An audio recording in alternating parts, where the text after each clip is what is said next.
Welcome back to A Celtic State of Mind. I'm Paul John Dykes, and today I'm joined by Tommy Sheridan in Gemmell, where we'll be speaking to Tony Roper. Tony Roper, welcome to Barra's Art and Design.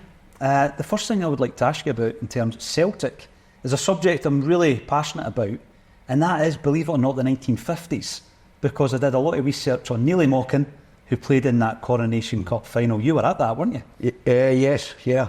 And the Arsenal game before it, not the Manchester United one, but the Arsenal one before it. I'm surprised I remembered that. I don't know, Joe. 1953. What age would you have been? Well, I'm 83 now, so 50 from 80. What's that?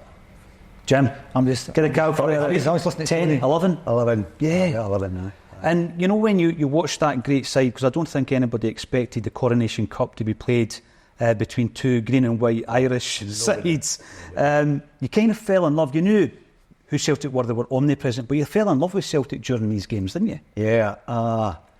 I grew up vastly different times from nowadays, and I'd never been to a match. I was too young, so I hadn't the money to go to a game.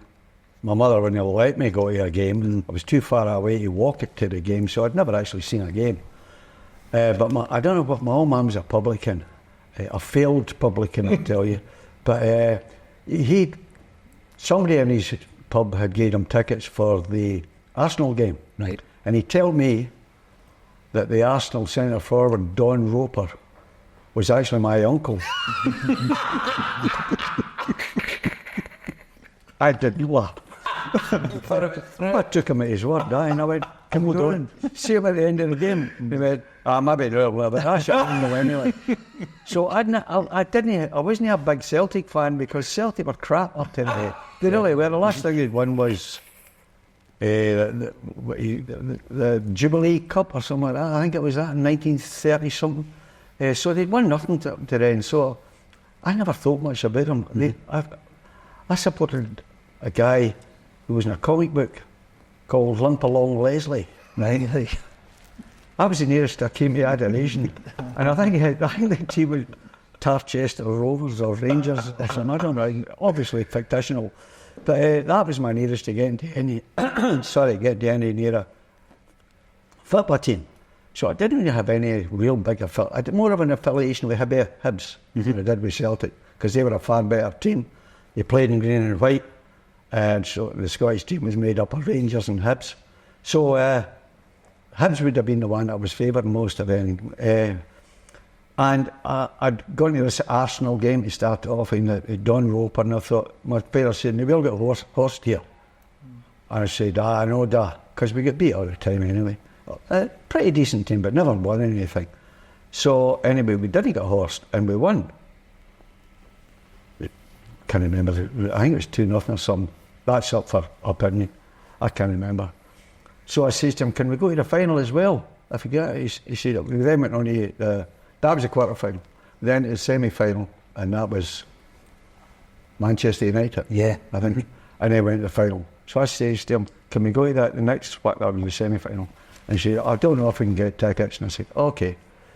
But by that night, I said, we beat Arsenal with my uncle playing for them. I was going into school and I said, we met after the game and that, and he said to me, "Do you play yourself?" And I was going, I do. And he said, well, we'll have a wee competition. And I won the competition, Oh, that's shite. So finally we got, my dad says, "I've got tickets for the final." So that's how I got to the Celtic Hibs final.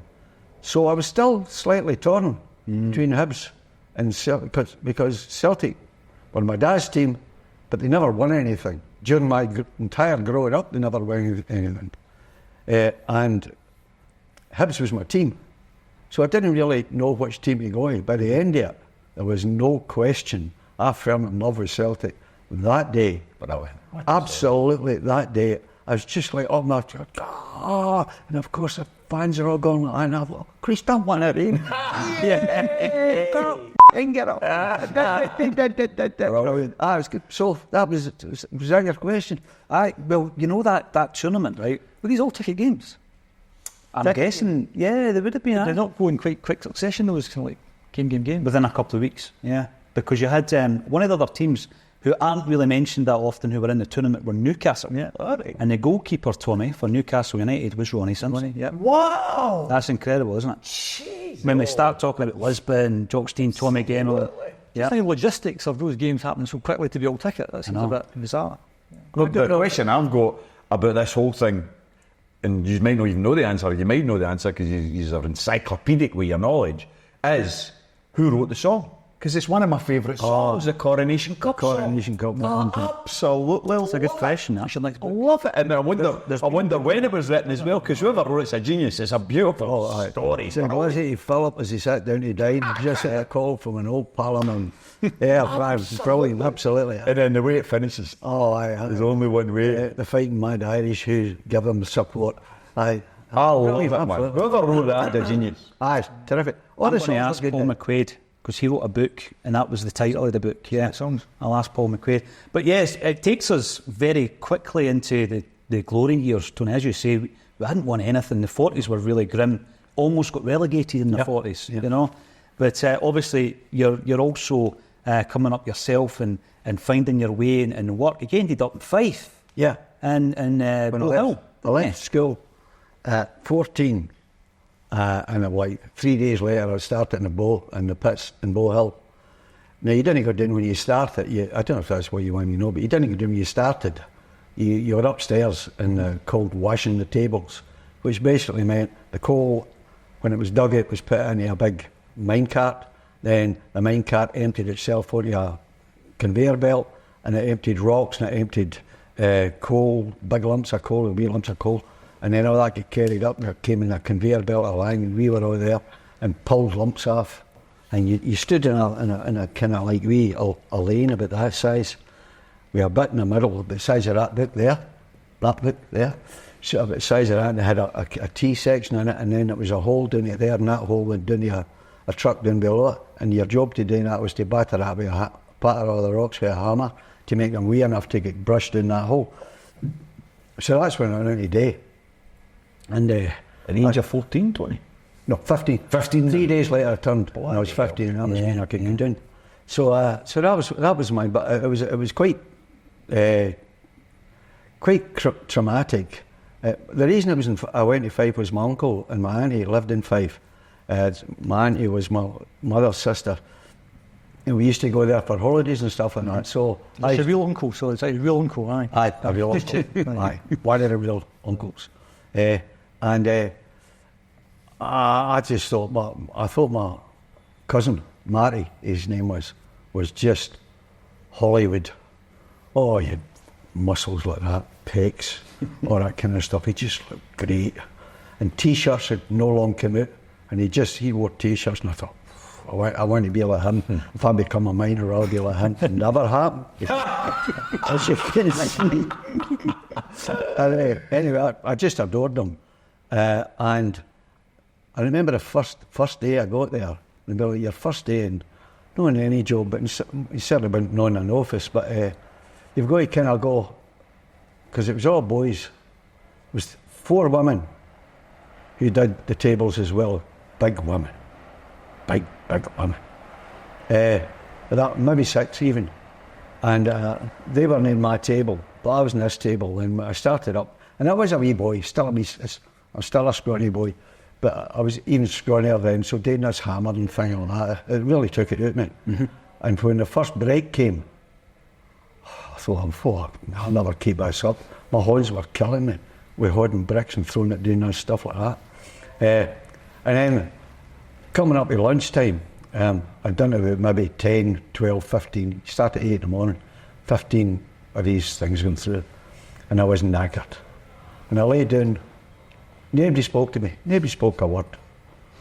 And I thought, I know what's going on, because I'm new, and to Glasgow especially, in Glasgow, Keighley. So anyway, I lay on this bench, and I'm not caring, no, lay on the bench like this. But carrying on, I was asleep. I was nearly asleep, but I wasn't that tired, but nearly. Then I did fall asleep. And I wakened up with a burning sensation in my chest. I thought, in my sleep, I can smell smoke. And I looked down, and I had a kind of jersey or some kind on me. and somebody placed a burning hot coal at the radio. Honest to God, father's grave, on my chest. I got like, and of course everybody's pissed themselves laughing. But there was one guy, and he was going, no laughing, just, and I thought, that's him. It was him that started it. Yeah. I'm not a fighter, never have been a fighter. But if I lose my temper, I'll hit you by anything. And I just went for him straight away. And I remember getting him, and I got his feet under here and his arse under there. And I put my back against the wall and my head against the railing that hung over where the tables were. And I just kept squeezing and squeezing. I could feel the ribs going all the way. And as one of these big women came over and pulled me off. I was okay from then on with everybody. Right. Okay. And I'm not going to go any further because he's liable to go up and give me a right tanking. So I was doing that. But then what I didn't know was the reason the woman took me off is I hadn't been initiated. Right. And it was their job to initiate me.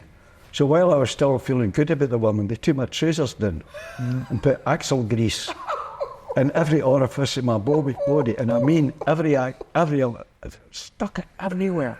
I'd still today the second half of my shift. No way, it says the same day they did. And that was brilliant. Good old days, huh? Yeah. Did you go back the next day? Well, no, it was okay because everybody was talking about how you gave him 1,000 and that. I was going, right, enough, fine. So I was okay with that. And from then on, I was kind of accepted by them all, you know. Is this just an initiation or just typical Fife behaviour? No, it was an Friday night, Fife. it was an initiation because I never. I'm sorry, I'm going to. He's a Fife boy, you see. Yeah. He's got his special bed for you. Where's that? It's a sham one. Hey, sir. It's a sham one. That's why I was late. Well, you stayed in Cardenden, which of course was the hometown of John Thompson, which is where he's laid to rest. Used to pass his grave every morning, going to the and I stayed next door to Wally Finlay, who was East Fife international for Black Eye. Wow. I'd never seen a real football player. I'd only read about him in the Sunday Post. And Wally Finlay used to pass where I lived every day, Denfield Avenue, I think it was. And I go, jeez, that's Wally Finlay. Annie, crazy, that's Wally Finlay. She says, again, son, again, I see him every bloody day. Brilliant.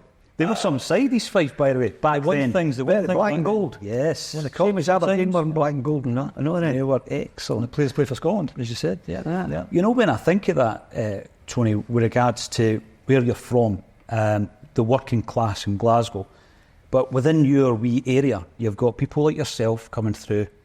In the same street, you've got other actors, you've got Billy Connolly. Aye. And you think to yourself, sometimes from the working classes, it could be the poverty, it could be these are all working guys, there's boredom, there's a bit of boredom there, so there's storytelling, singing, cracking jokes. But from one kind of area, that was quite Roddy terrible. McMillan was another guy. I lived in that close. Roddy McMillan, who was the originally, no, he wasn't originally, he was the next Parahandy. Aye, but he was a very, most people know heard him, but he was a very, very well respected actor. Billy Connolly was doing in Weedover Street. And there was somebody else, no, I can't remember that, I forgot. Danny McGrain. Danny McGrain lived in Grey Street, which is a 5-minute walk away, at least. It's incredible. So all together, I never knew, I knew Roddy McMillan, but I didn't know Billy. At that time though, Tony, you know, an actor, would that have been something that you looked at and thought, that's a bit unusual from that area? Someone to actually be an actor? Totally. Yeah. When I went to Glasgow Drama College, my brother was convinced I was gay. Absolutely convinced. He says, you in a turn? I say, I'm not in a turn. What do you mean in a turn? Well, we knew there was one guy in our district who was gay. Outwardly gay. Screaming gay. And he says, is that the same as what you're going to do? Is that what you're going to do? I said, I'm not gay at all. Nothing wrong with being gay. But they did look at you askance as the one. Did I not read a story, Tony? This might be rubbish, because you know you read stories and a lot of them are rubbish. But I thought I read the story that one of the things that attracted you to acting was an advert to appear opposite Glamorous young girls, glamorous actresses. Wasn't he? No. So was it not true? Robert Glenn Armdrams, and they were all old women, not old women, they were middle-aged women. It was I can't remember what it was called. Oh, the happiest days of your life. That's what it was. I'd never been to a theatre. And did you actually apply for this? Well, it was me and 3 mates. I don't know if they've all moved into the district that I grew up in, so whether they're still alive, I don't know. But we were in the pub and read this thing in the Evening Times about an advert saying young aspiring young actors to star opposite beautiful young actresses. That's the ad. Right? That was it said. I mean, What attracted you to it? and we were going, yeah, for that. 3 years went, aye, definitely. Makes sense. Aye. So we went to this apply Rutherglen Rutherglen College or something, whatever the school was. So we went along, and of course it wasn't. It was an amateur group, Right. and it was there was one young lassie in it. If I can't remember now whether she was particularly glamorous or not. But it was all mostly middle-aged people that was in it, and I loved it. Right. We did a reading, and everybody reading of the play, and I'd never read a play in my life, Okay. ever. No, even Shakespeare. I might say Mungo's, but we never got Shakespeare at St Mungo's. I don't know why. I thought we would, but I don't remember it. So I'd never read it. I didn't know the days, but as it went on, I was reading it. I thought, I like this. Couldn't explain why. Couldn't explain why at all. Anyway, we came out, and my 2 pals were going, oh, what a British bunch of rattlers. No one back there next week. No, me neither. But I did. I went back. And then I did that play, and I did another one, and I did think, I like this, and I got caught up in it that way. Yeah. And then the guy who ran it, the club, they had guest directors in every so often for it, and he said, have you ever thought of becoming an actor? And I said, no, I'm hopeless. I'm hopeless as I haven't got the education, and I was rotten at school and couldn't do anything. I said, I haven't got the education for it, I've got any qualifications or anything like that. I'm quite old by this time, maybe 24, 25, 23 anyway. I said, so, and every job I'd ever done was hitting something over the head with a hammer. I'd never done anything apart from that. I never wrote a play, I never wrote a letter, never made a play. So I had no inclination towards it at all. Anyway, he asked me, he says, well, listen, if you go in, I'll set you up, I'll do everything for you, for the Glasgow Drama College, you want you go. And I thought, what do you mean I could do this for a living? Didn't know there was a Glasgow Drama College. He said, oh, aye, see, I'm quite good people. And he mentioned actors, and down there I'd heard, but they were actually, well, they weren't the movie stars. That's what I thought actors were. They were stage stars who came from Scotland. And he filled out all the forms and all that thing. So I went up, and I thought, I'll not get this. So then I passed the thing, and I thought, I'll not last. Because I thought what they would have done was stop me in the stairs as you were running up the stairs, and somebody go, Robert, You're not supposed to be here. yes, Imposter. Hamlet, 4th line, first act. Right. What is it? And if you didn't know it, they'd put you out. That's just the way I thought, I'll get fun at it. And it took a long while to get that out of my head, actually. But they never did that, obviously. And they were probably certainly the most formative years of my life, and probably the most enjoyable 3 years of my life. So I was going to ask you, was it 3 years you did there then? Aye, 3 years. Aye, and I loved every single second of it. I never felt out of place or anything like that. I did the first couple of weeks. Then I discovered that the class that I was in was just the same as myself. It's like I go to the executive club now in Celtic Park, and everybody thinks it's businessmen with, that speak well and have ties and things like that. It's just guys that done okay for themselves. Yeah, okay. And so it was kind of like that.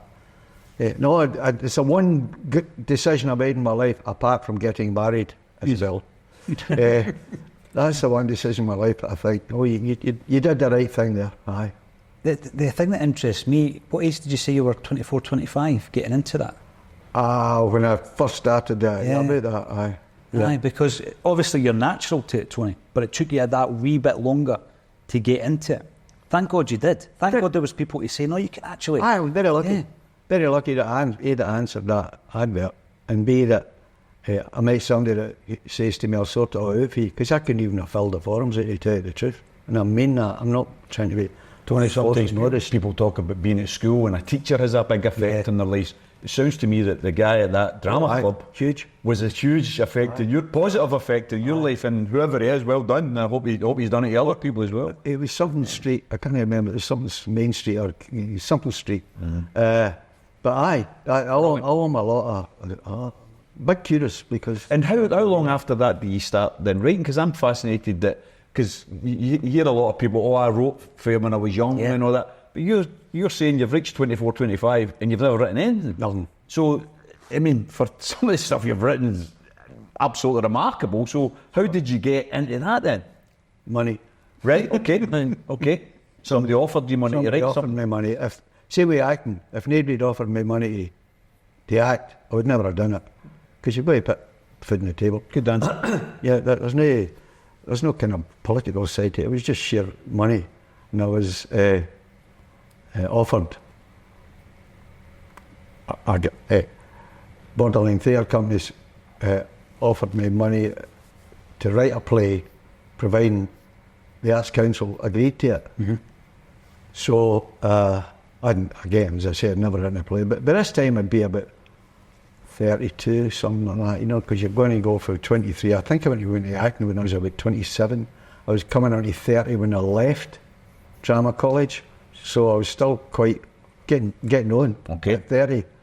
And about 2 years later, I was and it was an established actor in the round, not in telly or anything like that, but just on the rounds and stuff like that.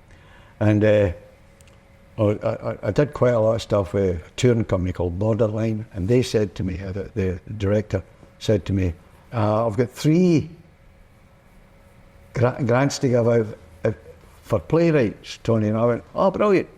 I never thought she was going to ask me. And she said, would you fancy doing it? And I said, I've never written anything in my life. The other one was Tom McGrath. Jeez. Aye. Willie McIlvaney. Wow. And I think it was another one, and then me, and I thought, well, I'll never get this. I said, do I get anything just for making an attempt? She says, well, you maybe got £100, count me in. But I wouldn't. The grant was a lot more than that. So I said, count me in. So I said, what do you want me to write about? She said, no, you pick it out. I know, no idea, Tony. Not a thing. I'd never contemplated writing anything. So anyway, I was staying in Edinburgh, and a woman came up to buy the house that we had in Edinburgh, which was very small, even though Billy Connolly lived there for 6 weeks during the festival. Only one room. Two rooms. 2 wee bedrooms and another one. Which Billy just stayed in the couch in one of them all the time. Anyway, I'd never ever done anything like that, so she said, well, if you could think of anything at all. So we were getting our house sold, and this woman came up and she said, in Edinburgh, no dirty accent, and I said to her, she told us where she came from, and I thought, that's a pretty good area. I said, what are you coming here for? What do you want? Great salesman, eh? What do you want to buy this house for? She said, it's got a wee wash house in the corner, and I miss it because I just missed the camera. I went, oh. So when she went away, I thought, I knew that this was a touring fair, and most of the places that they toured were community centres, and most of the audience build-up that was in it were women. If any men were in it, it was just forced a line. They said, so I said, I wrote back to, phoned the lassie that was in charge of the theatre, and I said, what about the old Steamies? And she kind of went, what about them? I said, what about a play about them? She said, who'd come to see that? I said, well, it's nearly a woman you play. She said, well, I can't argue with that. I go ahead. So I wrote the thing. I wrote it in 10 days. My wife's a dancer, or was a dancer. And I know it's 10 days because every night she went out, I sat in the seat. And I lived in a wee place called New Biggin.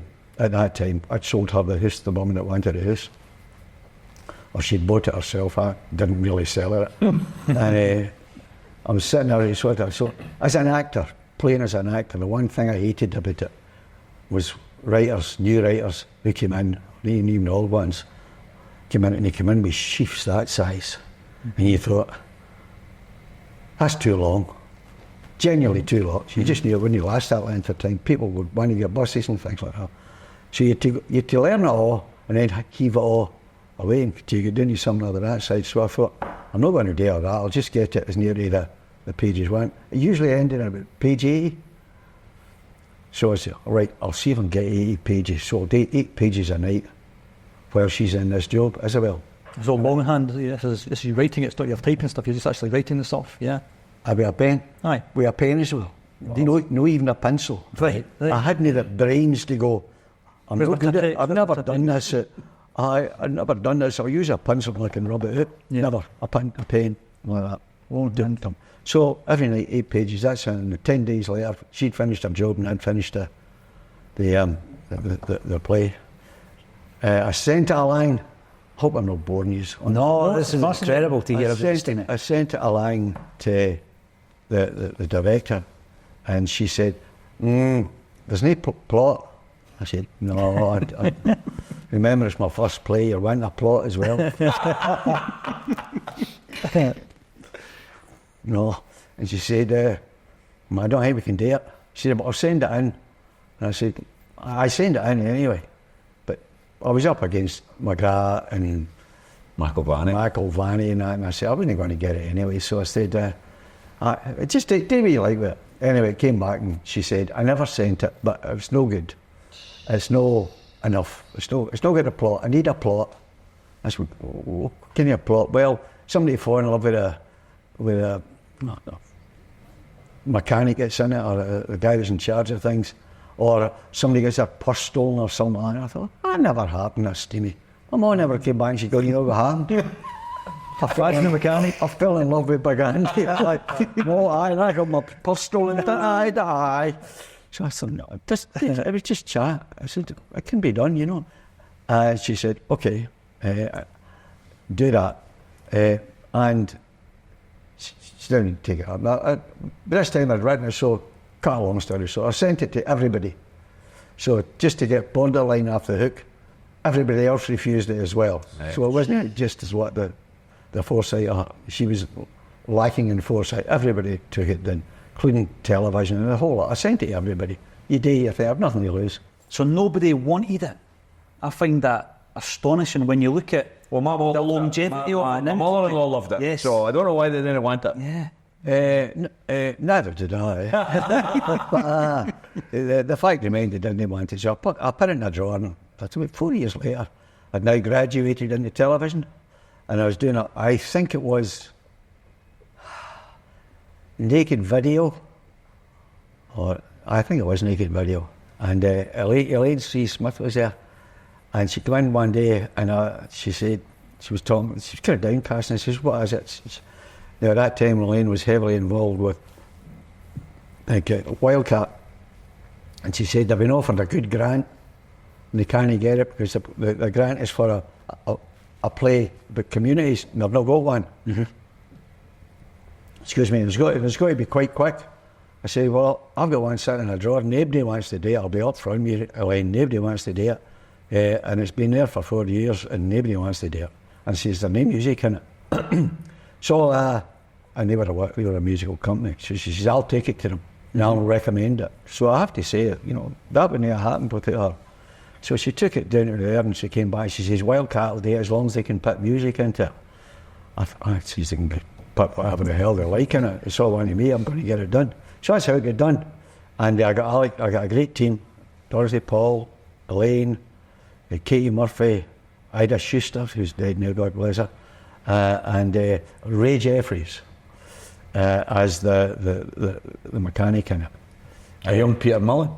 No, he was he not in it first? He was in the telly. Right, I see. I'm talking about a film. No, Ray Jeffries. Ray was terrific, and he was a stand-up comic. Ray. Brilliant. So it was Andy. It was Alec directed the thing, and he picked out Ray Jeffries. I didn't have a clue, so he picked it. I just left it to him to do all of that kind of stuff, and I loved it. But One of the things that really stood out for me was,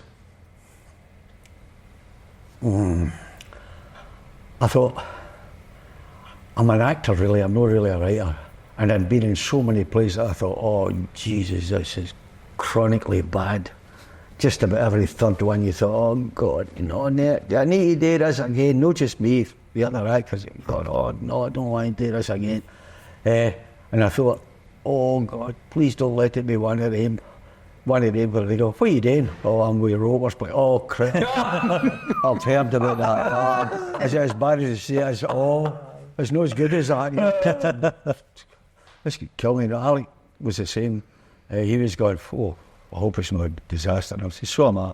Anyway, we went the first night, and Wildcat, it was the company that put it on.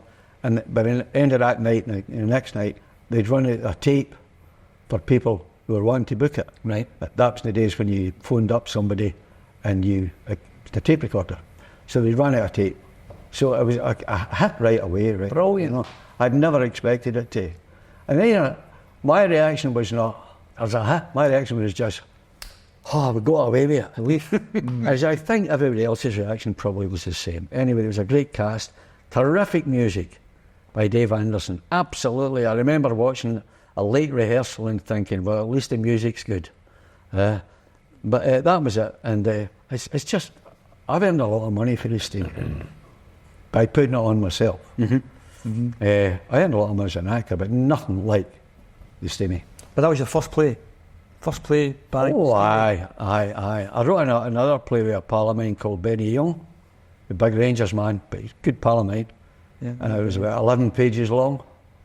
And then we exhausted ourselves.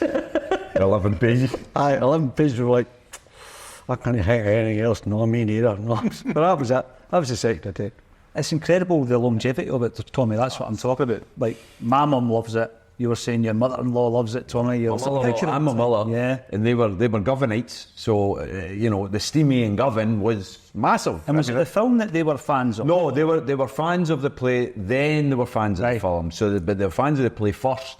But then they loved that it was turned into a film. I mean, so surely that's a tribute to you, Tony. That a play that you've written is good enough that somebody wants to make it a film. My only regret to it was that Elaine didn't play Dolly, because she created the role. Right. I mean, I created it on the page, but she lifted it off the page. But she was too young. She was quite a young lassie, Yeah. Very young. She was only about 20 years, something like that time. She'd play a 65-year-old on telly. And they didn't want to do that. And they, to be fair to STV, they did try her out with various makeups and things like that, but it didn't work. And I really, really regretted that, because that wasn't right. She should have played it. Right. She was the hub. Dolly was a hub of that play.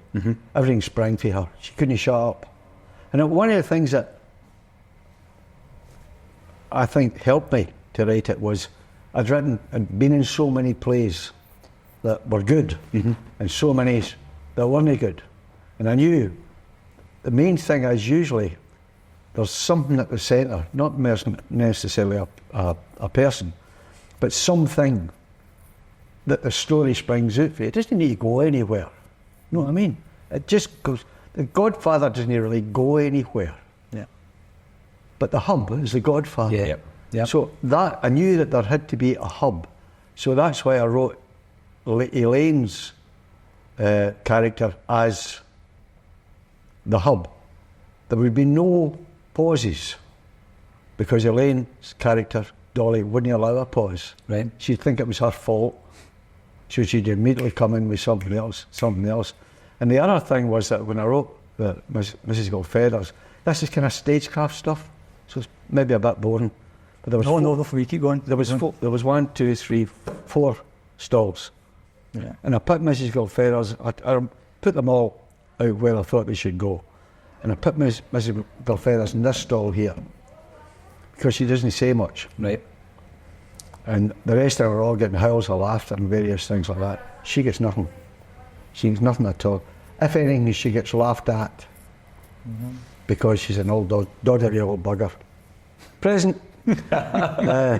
And so I put her in there intentionally. Right. And it was funny because she didn't a lot today. And every actress who ever played Mrs. Goldfeathers has always said, I thought I would maybe move and a bit to say this, Tony, would that be all right? I'd say, no, stay there. It's just I've not had anything today. I know, I say, I intentionally put you there. Just because at the end of the play, all of the applause is for you. Mm-hmm. Because they realise what you're going through. Everybody else is having fun. Even though it's not particularly glamorous fun, they're having fun. You're forgotten. And they're all going to think, that's my ma, that's my granny, that's some like that, my great granny, that's some, forget them. I don't mean you, but I do forget them. And that's psychological, why she was there.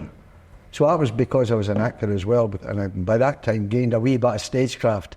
And I thought, that's what I'll put them. And then the others were put as well, because they served a purpose and that kind of thing. Mm-hmm. Mm-hmm. That's what I find fascinating about the whole play thing. It's not just writing it, it's then that you go that stagecraft, where you put things, who goes where, and would it be funny if he sits there or he sits there, sort of thing. No, you move around. I find that fascinating. That bit of a jigsaw. Oh, very much so, and it's not even. I know you don't mean it that, but it'd be funnier if she sat there, because comedies are even more. You'll know, they're even more of a jigsaw than anything else. Because somebody says something there, somebody says something there, somebody says something there, they say something there. If somebody says something there and there and there, and you want them talking across them, so they turn their heads, or they turn like that, or they do something like that, or they don't deliver it, there's no laugh. Mm-hmm. Yeah. There's absolutely no laugh. I learned that through working with Ricky Fulton and various people like that. They pull you aside and go, Ricky was doing, no, don't do that, Tony. What, Ricky? Go to position yourself like that. See? Mm-hmm. I'll demonstrate it, and I'll do it that way in the morning and the afternoon. I'll do it the way you're doing it. And then in the night, I'll do it the way I do it. I said, okay. And he'd do it. Didn't get a laugh. Do it the way he did it. It's just a turn of the head. Yep. Get a laugh. I thought, dear God, there's more to this. And that's what attracted to me all my life. Mm-hmm. Was not so much anything to do. It was just the creative artisanship that you have to go, and it mustn't be seen. Yeah. It must not be seen. If anybody becomes aware of anything on a stage, it's done. Mm-hmm. You may as well kick it out the window. So if somebody starts upstaging here, or lets it down, doesn't give you the proper cue, or turns away when they're speaking, or does something wrong, that scene's gone. It's really, really, really, it's fascinating. It's that whole page to the stage. That's the fascinating journey I've found. Just been a recent playwright. What I'm fascinated in is the name dropping. You know, earlier on he's saying, "Aye, Billy Connolly. He stayed at the Fly. He slept in the couch 6 weeks, and then Ricky Fool and Bob." I mean, you're for some life, sir. You're easy, your pal. Well, Billy, I got to know Billy in the Edinburgh Festival, and he'd just before it, he was doing a thing called a trilogy, all his plays, and they were going to be doing them at the Pavilion, 3 plays in a row. So a great friend of mine, he's tragically dead now, Campbell Morrison, who was another actor, and he lived just up the road as well. He was in one of the soap operas, I think, a comedy. Campbell was. What was that soap opera now? He was a gay guy in it. He was over in Spain. That's correct. Yeah. Well done. And he was a terrific pal of mine, a big bruiser, Campbell. Mm-hmm. And he said, I'm doing this thing with Billy Connolly. And I said, Billy Connolly? He said, aye. He said, I've told you you'd be good and you could be in it. You know, I was doing The Hard Man, which is about, what's his name? McIlvany. Jimmy Boyle. I was about Jimmy Boyle, and I was doing The Hard Man at that time with Campbell, who was also playing on it. And he said, I'll get him to come along and see you in the play. I said, thanks a lot, Campbell. He said, no, it's all right. So the night came, and we were all aware that Billy was in. We were all doing our best, which is fatal. And anyway, Billy came up afterwards, and he just invaded. He didn't so much, he kind of invaded the dressing room, swapped round about everybody and told them how terrific they were. Ignored me. Walked round, I'm going like that. I wasn't that bad. So he just ignored me or a girl. And then flounced it. Not flounced, that's no fair. Left is in the kind of same grand manner that he came in. And I never said to Carol or anything like that. Well, what happened? What's that? Anyway, I came back in the next night for the next performance of the hard man. Campbell's sitting in a table already there and he's reading a paper. And I came in and I'm expecting him to say, yeah, he likes it, he's going to the park or something. No. Sitting reading this paper. And I'm kind of going, how'd you go on last night? Anything happened when you went home? Nah, nothing much. He's saying, oh, I know, but. So what'd you do? What'd you do during the day? See Billy Connolly? No, I never saw. Oh, I did, aye. I'm sad. He's obviously no said anything. So and Campbell doesn't want me to ask him. So I think, right, okay. So I never pursued it because it felt like begging. Mm-hmm. And begging and getting told no. So I thought, I'll no bother. So just before we went on, he said, by the way, Billy loved it, you're in. Wow. Shooting on stage. And stuff like that. And then Billy, when I got to meet him, told me that he'd met me in Balsland. I was a van driver and he was a van boy. I was just coming up to be a van driver, and when he signed up to be a welder. But I never met him. But he knew about me. I think he did my in the forward. Yep. And I was very brash. Very, very brash. Very up myself at that time. I thought I was going skiffed. Selling breed as well, you know. And he reminded me, and I said, I don't remember you, but he said, no, you were too busy cracking away, with everybody.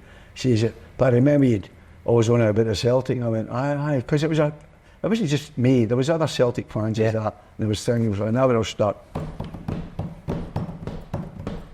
Everybody was talking the things up the end, and the Proddies would join in with the sash, and we would join in with Hail Glory or St. Patrick or something. Anyway, that's what it reminded me of. So we struck up a friendship then, and it's lasted till now. I just adore him. I've met some terrific people, all of them geniuses in their own right. Danny McGrain, who's my great friend for years. Ricky, as you say, various things. I'm probably missing people out. But Ricky is the only... Billy is the only true genius I've ever met. And I don't just mean, I'm getting a bit serious here, I don't just mean as a comic, which he was. A tremendous mime artist. Never studied any of this. What a mime artist he is. The big boots, the wellies, the shoes that he gets for incontinence, walking about the street. That's right. Absolutely wonderful. I could try that and I'd get nothing. He's a fabulous mime artist. And also, as a person, the way he looks at life and he does everything tremendous. I don't know, I just love him. He speaks as highly of you in that forward I know, as you just did of him. I know, I thought, Christ, this better be good.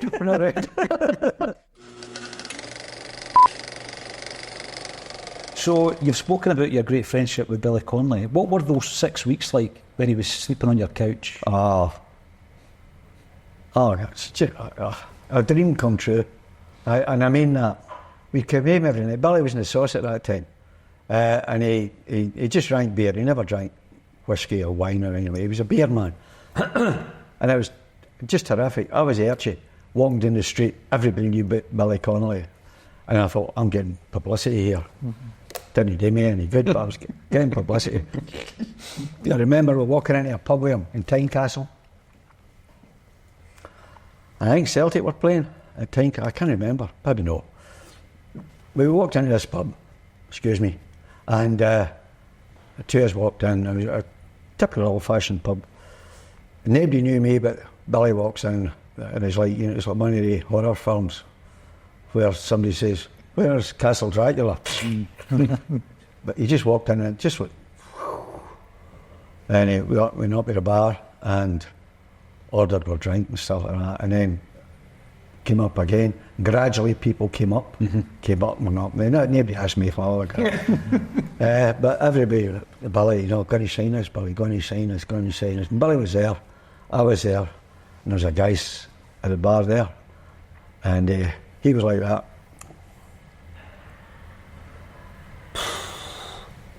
This adoration was way above him, below him. I mean, he just wasn't going to join in.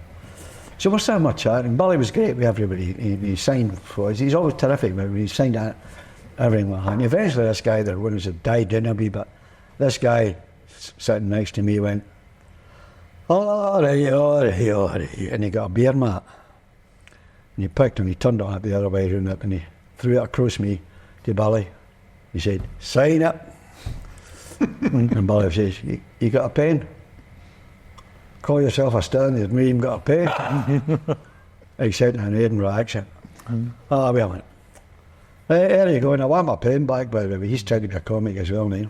I want my pen back, and Billy went, threw the pen back to him. No, he put the pen in the and Billy passed the beer mat to me, and I read it, and he said, no. And I passed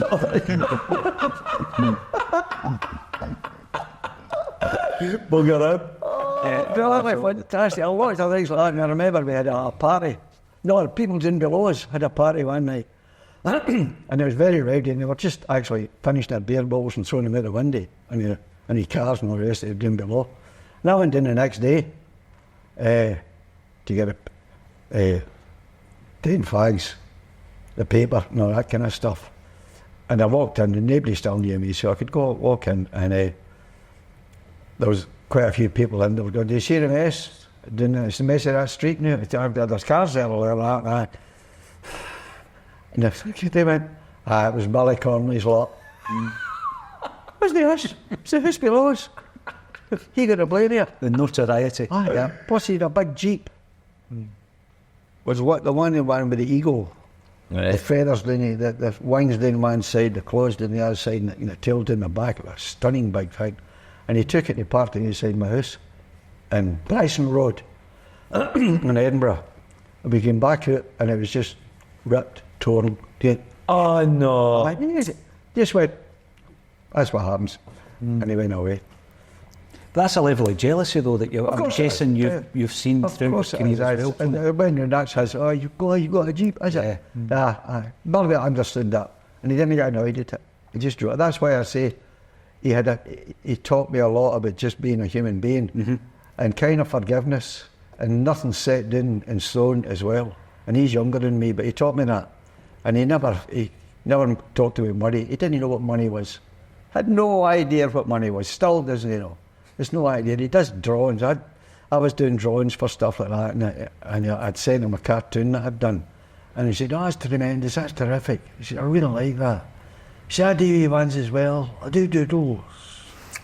Doodles? Who's Doodles? The clown? No, just wee doodles, Oh, sorry. And then he used to send me what he'd done, and I'd send him what I'd done. Somehow or other his were a lot better received than mine. Mine never even got a look in. But his doodles are really terrific. They're not just doodles, they're artistic doodles. Really, he sent me a Christmas card, which consisted of the white Christmas card with a wee Christmas tree up the top that he'd drawn and put green in it with the 3 wise men. And they're just sketchily drawn, but it's like somebody who knows what they're doing. They have to be good to make them instantly accessible as 3 arms. And they're all pointing up to this Christmas tree. Not the baby Jesus, the Christmas tree. This is where it's going to turn up. Out like they're saying, know what it's coming, know what it was. Right. And that was his Christmas card. I've still got that. I thought it was just tremendous. Anyway, enough of talented man. And your friends, you've had loads of brilliant friendships, but one of the ones which is particularly, I think, poignant for the show, and I wouldn't mind finding out how it developed, is with Danny McGreen, because you and Danny are... Oh, you're talking about... how you became friends. Aye, right. That was through the Only an Excuse. Those of a certain age will remember when it was just getting done over the radio. and then it was made into a cassette tape. Yep. And I never did Danny McGrain at first. It was Philip Differ. And Philip did. Philip's, I'm sorry, Philip. Two front teeth are false, right? In fact, a lot of false. And I said, I don't know how you did Danny McGrain. And they said, well, how do him? So he just took his teeth out.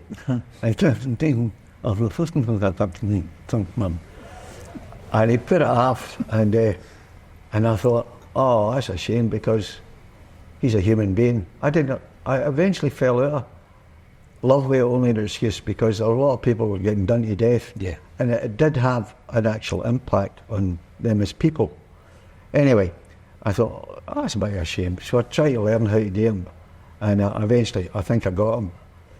But Danny, next time I saw Danny was not long after he'd retired. And he'd opened a pub in Parkgate, I can't remember the name of it, a Drop In or something like that. And I walked in to apologise for stuff, because he kept getting turned in for jobs because they said the players couldn't make out what he was saying. And that was the reason it was given, and that was the kind of comedy reason it was given for him. And basically that's what I walked in to say to him. And Philip didn't do it for any reason like that. He wasn't trying to do that. He was just trying to do, quite rightly, we're a comedy team. I was being too altruistic by far. There's like a fine line, isn't there? There's a fine line. I never liked to go to anything that showed anybody up and was having affairs and do all that kind of stuff. And I just thought, I don't want to drop them, because I've got families. Yeah. And they're going to teach. Yep. So I just didn't like doing that. So I was being a bit it. And I walked down, and he came up to speak to serve me. He knew who I was, and he gave me a gin and tonic. And I didn't like gin and tonic, but I wasn't going to say no to Danny McGrain. And we started talking, and over the piece we got very, very friendly. And again, like Billy, who I didn't know at one point, he and I we're still great friends to this day. And Danny's stories are terrific. I've got a jersey that he gave me, not of him. Danny wouldn't give you a jersey of his. He just doesn't see the point of autographs. People come and go, Danny, can I have your autograph? What for? Genuine. What for? What are you going to do with it? What's for my grandson? Your grandson didn't know me. What's it for? Are you going to explain it to me? Oh, you all get away. But it's the same. He's very, very. He wants to do what he wants to do, and that'll be it, which I like in him. And we'd come back, and we'd gone to Tenerife, I think it was, at Christmas. And we'd back just before Christmas, and we were inside. I had a message. No, he phoned me up to say, listen, you'll not be able to have a Christmas dinner because you was just back. Come to your place and Christmas dinner. Danny, thanks very much, that'd be terrific. So we went to his place, and he gave me this as a Christmas present, a framed jersey, a Brazilian jersey, framed. I can vouch for that, seeing it today. I showed him it of the World Cup. I said, Danny, that's terrific, thanks so much. I thought, right. I said, whose is it? I don't know. He's brilliant, isn't he? I said, did you not get a thing? No, I don't know who he was. Tell him it's Pelly. Tell him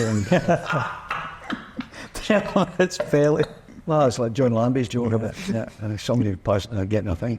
Anyway, he says, I suppose I like, because we were just talking about it, I suppose I like in the game and that. He's all right. I said, but I was in the dressing room before it. What was it like? You know, he asked these stupid questions. He said, dressing room smelled of shit. I couldn't get near the laddie for people I was disgusted. It's awful. And I'm telling you, hurry up, I need in there. I can't, I'll come out. No, I see, I can't hear. I didn't think, what the? This is them waiting to play Brazil in the World Cup. And he said, even when we went out, we lined up in the term, and they were still shitting themselves. The Brazilian players are all going. You know, and I'm going still back. I need for that. He said, then we lined up, we get our photos taken and the camera's going across. He said, you can still smell it in there. He said, it was terrible. He said, if you looked at our pit, it was off. I'm sorry, man. He said, that was terrible. Anyway, kicked off. And I'm shouting, come on. They're just players, same as anybody else. So we kicked off, and the ball didn't come to me for maybe 2 or 3 minutes. Went all the left, and then finally came back down the right hand side. And the ball landed between me and a Brazilian forward. And it was nearly equal, but I thought, I've watched him, I'm faster than him, I'll get there quicker. And that's what happened. I did get to him quicker. And I thought, I'll ping it over there. Somebody was making a run. And I pinged up and I looked up and I thought, that's a Brazilian. I just humped it out of the park as far as I could get. Oh, he's got terrific stories. He's incredible. Aye. Does he appreciate, in your opinion, Tony, does he appreciate just how good he was, or how good everybody else thought he was? Because to me, he was a genuine world-class footballer. Well, I've met Danny every week, and never once did he ever say to me, what a player I was. So I don't think that's just not his thing. It's just not his thing at all. Is he your favourite Celtic player? Do you mean, did I vote for him or something like that? No, just in general terms. Who's your favourite Celtic player? Did you see Danny? Probably, aye. Right. But I didn't vote for him. Right. I voted for Jimmy McGrory as my favourite Celtic player. Right. Although I'd never actually seen him play. Right. But I voted for him. Most of the other people voted for, between Jimmy Johnson and Henrik Larsson, but I voted for Jimmy McGrory. And does Danny know that you did vote for him? I don't know, his conversation hasn't come off. You know, He would never ask. Well, now, it would be important to him. It really wouldn't. It just wouldn't be. But that's a great point you make, though, Tony, right? Because it's like the recency bias. We've all seen Jinky and we've seen the videos, then we watched Henrik in person. But Jimmy McGrory scored more goals than anybody else in British football. Absolutely. And you go up to Celtic Park, where's his statue, you know? So I can understand why you would vote for him. More goals than anybody in Britain. Yep. Was offered to sign for Manchester United for whatever. They passed the cheque out to him. Just Willie Melley wanted to sell him to, I think it was Manchester United. No, Arsenal. Aye. He wanted to sign him for Arsenal. So he said, I'm just going to the toilet. You and the Arsenal manager, whatever his name was at the time, can talk to him and come back. And this was a planned thing with the airport. And the Arsenal guy says to him, well, you probably don't know why you're here, or do you? And according to the tales, Jimmy McGrory said, no, I'm being, and this is true, I've been offered a holiday in Ireland, and I've never, A, been to Ireland, and B, been in an aeroplane. And they said, well, there's a chequebook.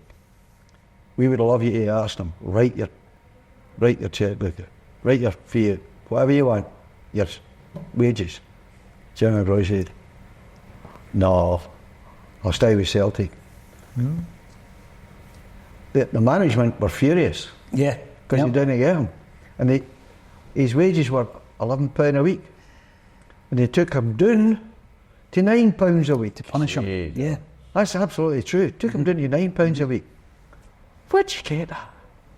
You couldn't buy that now. Why? You went Callum McGregor, various people, wee Jamesy. That's about it that I can think of nowadays. That give you that kind of loyalty. But he still want a decent wage, Jimmy McGrory, no. And he wasn't a great manager. But every player that I've ever spoke to that met him said he was the nicest man they'd ever, not much a great manager, but never a terrific manager.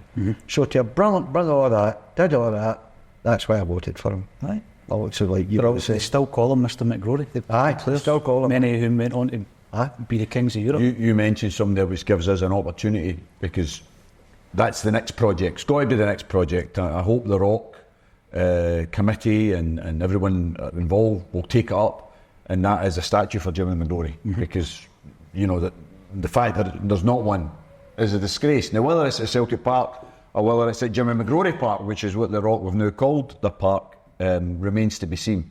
But Tony and I have got T-shirts on that is worth drawing attention to. Tony was a friend of Tommy Gemmell. Mine's got dandruff all. Sorry, that's for him. Tony and I are big fans of the Tommy Gemmell Memorial Committee. They want to build a statue and a fund that will support local projects as well. So they're halfway through. They've done well, but I would ask everybody that's watching, every Celtic fan, please support this campaign. Let them get over the line. Let's get the Tommy Gemmell statue built in Craignuke, which is where they've got the site, they've got everything planned, but they need to get over the line, and hopefully there's going to be a big do at Celtic Park soon to just push it over the line, the same as we did with the Willie Maley statue. So please, guys and gals, Celtic supporters all over the world, please support the Tommy Gemmell Memorial statue. And we'll put the links under the video as well, Tommy. We've spoken, Tony, about a lot of great Celts, Tommy Gemmell, Danny McGrain, Jimmy McGrory. But I think Tommy and I, we've had disagreements over the years about how it ended with Neil Lennon, but I don't think there's any doubt in our minds. Neil Lennon's a great as well. Wonderful. Yeah. Absolutely wonderful. A lot of Celtic fans didn't like him. Oh, he just does that square passing thing. But remember, he was injured, and our results plummeted for about 6 or 7 weeks. We didn't win a game. And that was all due to Neil Lennon. He's the most underrated player we've ever had. I would kill to have Neil Lennon back in the team. A destroyer of attacks, none better. And then he knew he wasn't a big playmaker, so he would hand the ball on to somebody that was Paul Lambert or somebody that could play in that. I thought he was a tremendous, and for what people say, I don't know why, I thought he was a terrific manager as well for us. I mean, nothing but praise for him. One thing that annoyed me as a fan was the way that there was a perception of him, and a lot of that was in the mainstream media, this snarling guy with an attitude and all that. What he was going through behind the scenes, Tony, was, probably more than anybody ever has done representing Celtic. But he's not this snarling guy that he has this persona of being, is he? He's a much nicer fellow than that, and you've had first-hand experience. Absolutely. I think Neil knew the press are what the press are, so they're going to do you. What disappointed me more was the reaction of the fans standing outside with things, Lennon must go and all that kind of stuff. He was just a puppet of the board and everything like that. If you'd met Neil Lennon, you'd know he was nobody's puppet. Yeah. You wouldn't want to get in a hurley with him. So that disappointed me more than anything else. I think Celtic have got 3 teams. All equal. The fans, who are terrific, none better. The team, who are also terrific. One can't deal with the other. And, this is maybe going to be controversial, the people who run the club, the board. You look at what our combined 3 teams have done over the last 20 years, and people still are shouting sack and do this and do that. I just find it annoying rather than anywhere. Tommy knows me well, and I'm not somebody that gets hit up, but when I do get hit up, I find that annoying. I've got no time for it at all. We should be a team. We should push forward as a team. At the moment, sometimes the fans can be like the wee guy that's not getting picked for the team, and I'm getting in the huff. That'll not make me popular. I don't care. Tony, but the other thing which really angered me about that whole period that you're talking about, because I agree with you. First of all, nobody who plays football would underappreciate Neil Lennon. No. Because anybody who's played football knows if you've not got a player like him in your team, then you're less of a team. Because you need somebody who stops the other team playing. And if you've got somebody like that in your team, it allows you to play.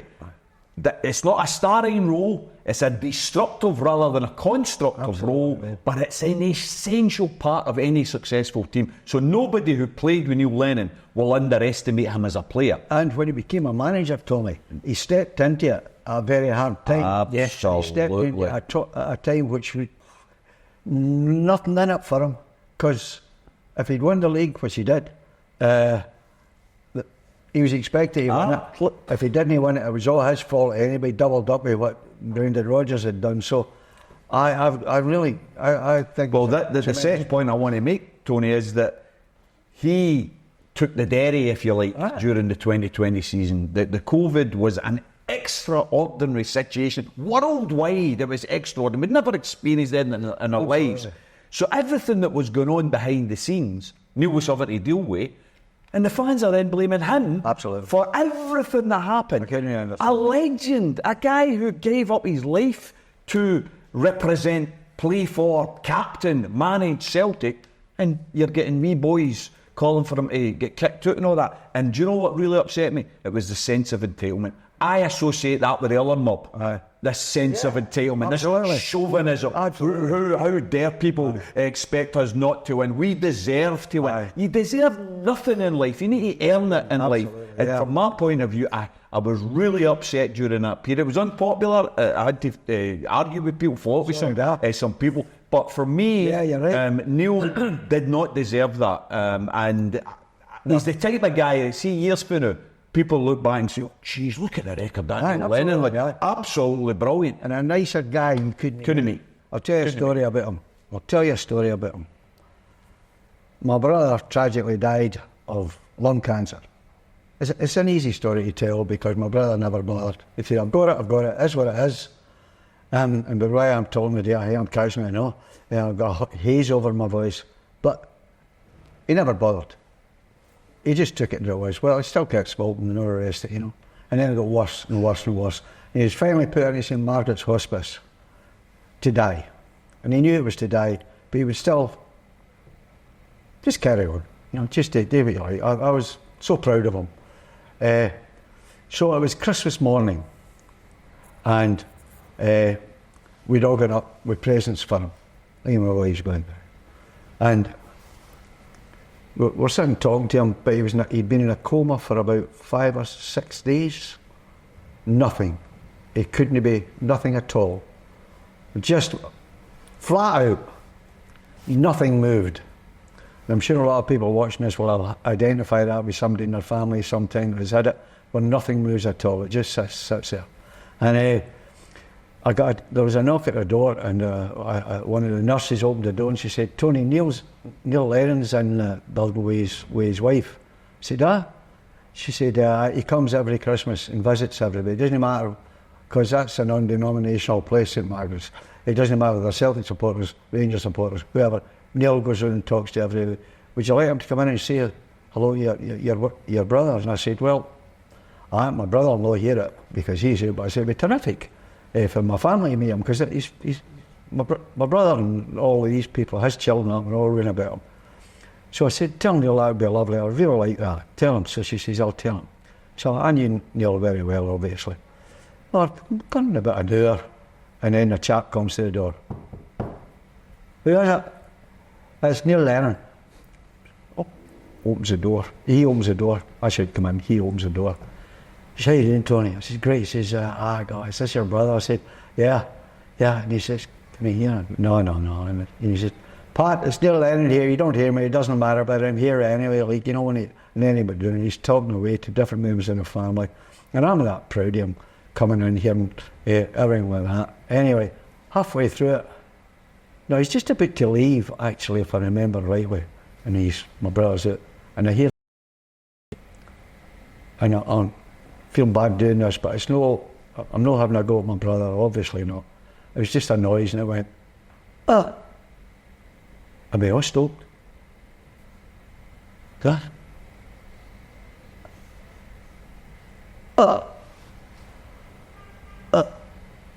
And his eldest son said, I think he's wanting to talk to you, Neil. And Neil said, hey, Pat, you want to talk to me? He said, What is it? My brother goes, up. And Neil says to him, is it drop Samaras?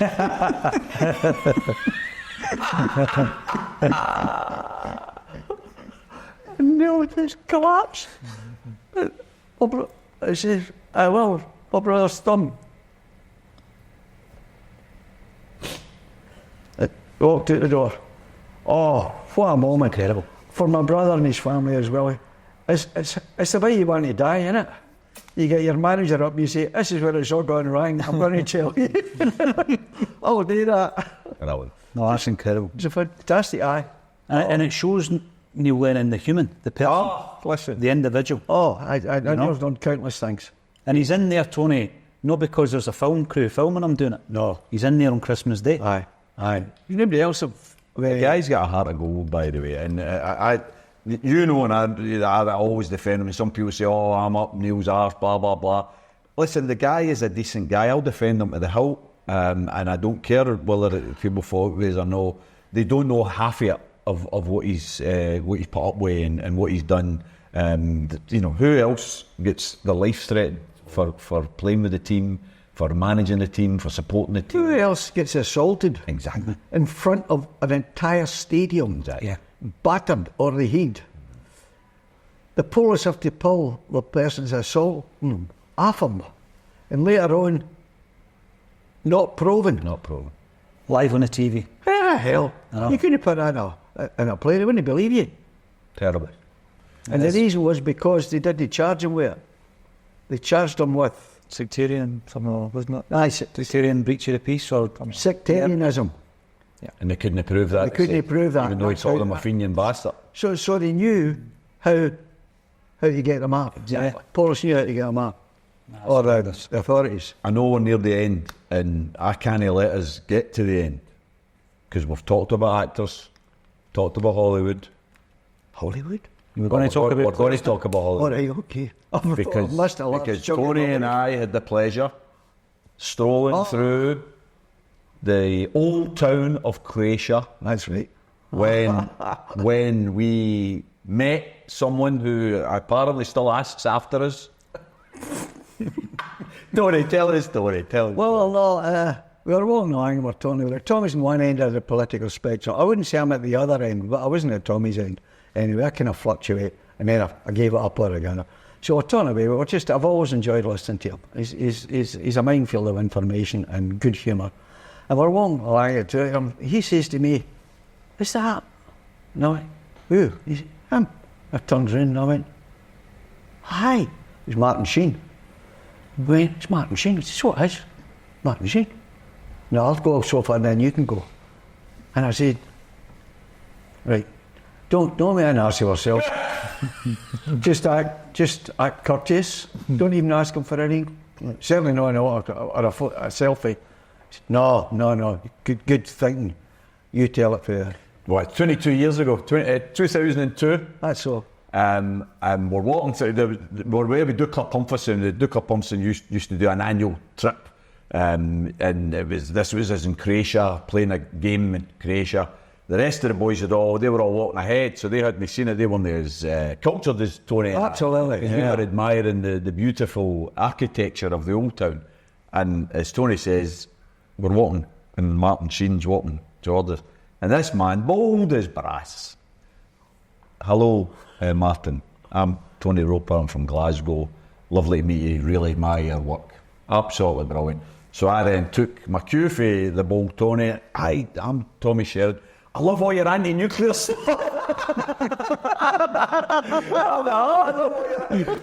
And he was, to be fair, he was a consummate professional. He was very, very pleasant. He just, and he asked what we were doing there, why were we in Croatia. We told him we were playing football. He was shooting a film. And as I say to Tony, every Christmas he phones me, but he never ever asks for Tony. I don't know. No.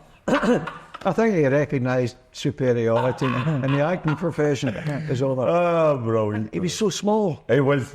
Aye. It was like Snow White. Aye. Taking him for a walk. It was amazing. It was just extraordinary how small he was. I've got to ask then, if this is Dukla Pumpers, right? I've seen you playing, Tommy.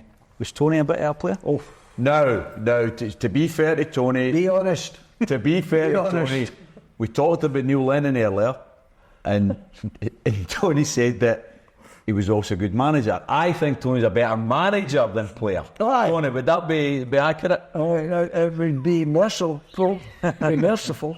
No, they used to keep me and put me right. Mind you, I made my debut when I was 50 for Dukla Pumpers. So there is an excuse. I lost a yard of pace by that time.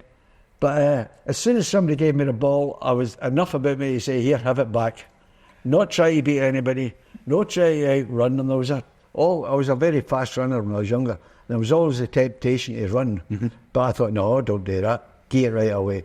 So I knew I never held anybody back. That was as best as it got. The one time that I broke my leg, I had a cruciate ligament injury. I was bloody sore. It's the sorest thing I've ever had playing for Dukla. And everyone was saying to me, oh, get up, apart from Jim Duffy, who'd also done it. He said he's done his cruciate with him. So he knew. Aye. Well, I tell you this, because this is a great link. You're not going to actually play, but you're going to be at the game, hopefully, because we've got another big Dukla game coming up the 20th of October, Sunday the 20th of October, for a man who meant the world to Tony, Big Jerry Collins. Beautiful, beautiful human being. And we're going to have a Dukla versus St Roch's game at the Jimmy McGrory Park on Sunday the 20th of October. We're asking people to come out. There's going to be money raised for all local charities in the name of Jerry Collins. And Jerry... Quite a few ex-players as well. Yes. Celtic players. I've seen the list. Very much so.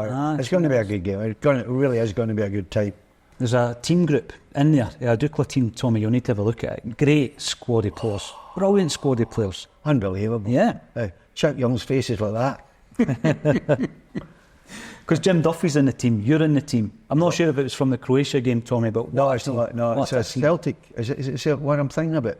Danny McGrain? Danny's in it, yes. Aye.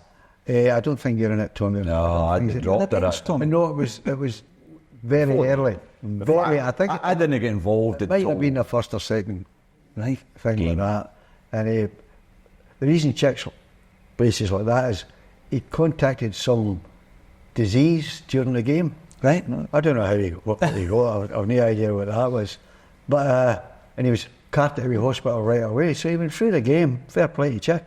Through the game, no feeling very well, and finished the game, and then got his photos taken after it. So kudos to me, Chick. He's also a part of me. Aye. He's not a Rangers fan. St Mirren. St Mirren, definitely. The buddies. St Mirren. Did you first mention Dukla on the old tapes, the Only an Excuse radio show? Is that where the brainchild began? Yeah, it was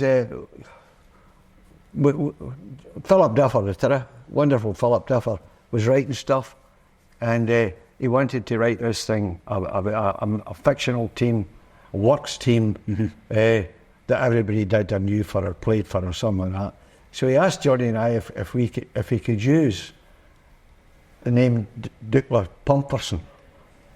And then the Dukla Pumpers came about because for the episode that Dukla Pumpers came up on, and Only an Excuse, we're looking for a name for that, and Philip had come up with the name Dukla because of Dukla Prague, Celtic's association with Dukla Prague, and I came up with the name Pumpferson because it always got a laugh if you were in pantomime, and they said, "Where's your face?" Pumpferson.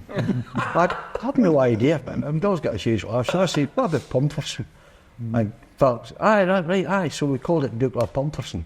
So then Chick came up and asked us if he could call this. It was Chick's idea this team, not Johnny or I. It was Chick's idea, and he came up and asked us if we could use Dukla Pumperson. He didn't want us to play, but he said, "Could we use it?" Well, sure, do what you like.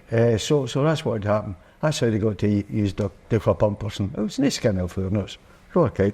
But it was a terrific time, wasn't it? Oh, some of the games. Great that it's still some of the games. It's still going. It's still going. I mean, it's not. It's more and more difficult as the years have went on. I mean, I've been proud to be associated with them for probably 25, 30 years. But at the time, it was well-known celebrities, ex-players, as the years go on, some of the players are less well known, and it's harder and harder to get people to come out and give up their time because there's so many demands and all the rest of it. But it's still there, and we still play games and raise money for worthwhile causes, which was what it was always about. Oh, there were some games. I'll tell you one story. I hope I can tell it. Is it quite opposite this? Oh yeah. Okay. We were playing up in the Highlands, and Danny played in it, and I think I contributed. I put it that way.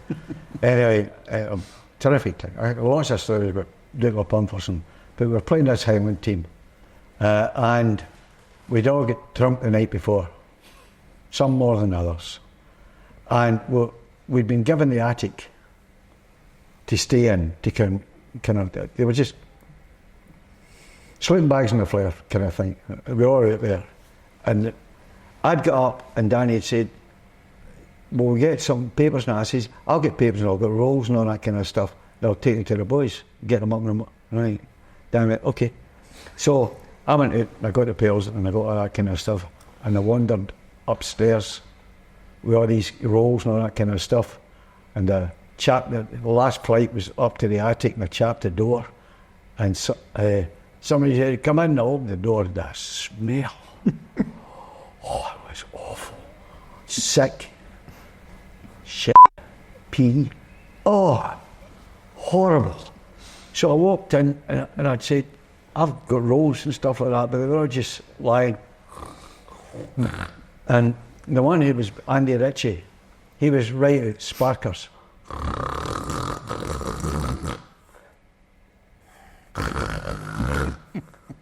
And Tony Higgins and who's the other one? I think it was Alan Ruff. Might be wrong for me that. They got up. They were up in our hat and took their pants off. Big Tony Higgins took his pants off, and Andy Ritchie was doing below, and Tony took his underpants off, and me and the other guy, I can't remember who the other guy was, took him and lowered him on Andy Ritchie's nose, and it was just, all you could see was fat arses with that.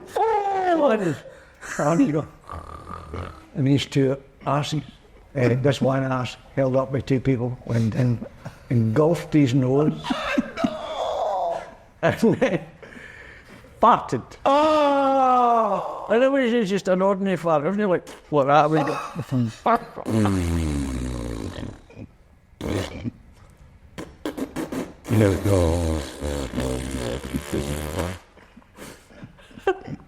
And we listened to them, big Annie sitting there, they went, oh no. Chicken korma.